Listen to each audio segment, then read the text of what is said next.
Hi, I'm Dean Corrigan, Head of Client Development at Contacta. In this video, I'm going to show you what you would typically receive in your Window Intercom System order and give you some guidance on installation. For this video, I'm going to be using the STS K071.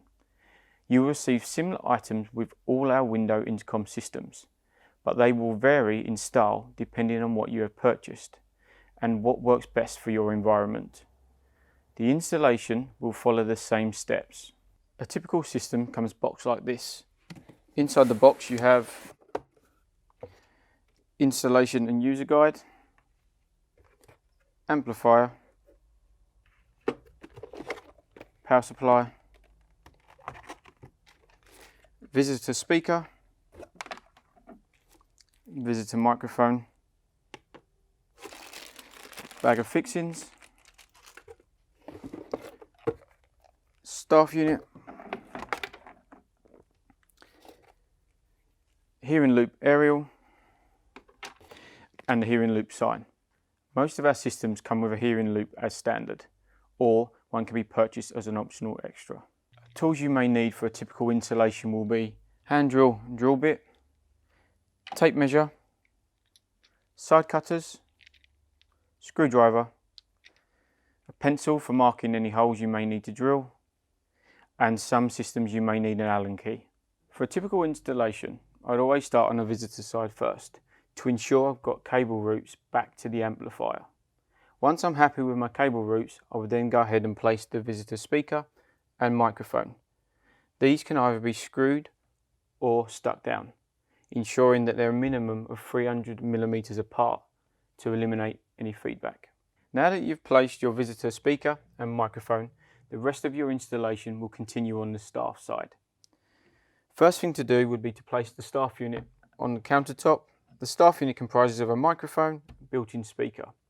The cables should be run back to the amplifier either through the cable management hole or by drilling a hole in the countertop, making sure that the cables are run back to the amplifier location neatly and tidy, but leaving enough slack in case you need to move the staff unit around on the desk. The next step would be to install your hearing loop aerial. This should be installed underneath the countertop as close to the visitor as possible. For best possible performance, it should be installed in an L shape.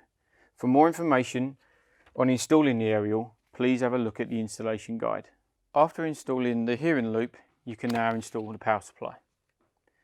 The power supply should be installed underneath the countertop as close to a power socket as possible, using the bracket supplied.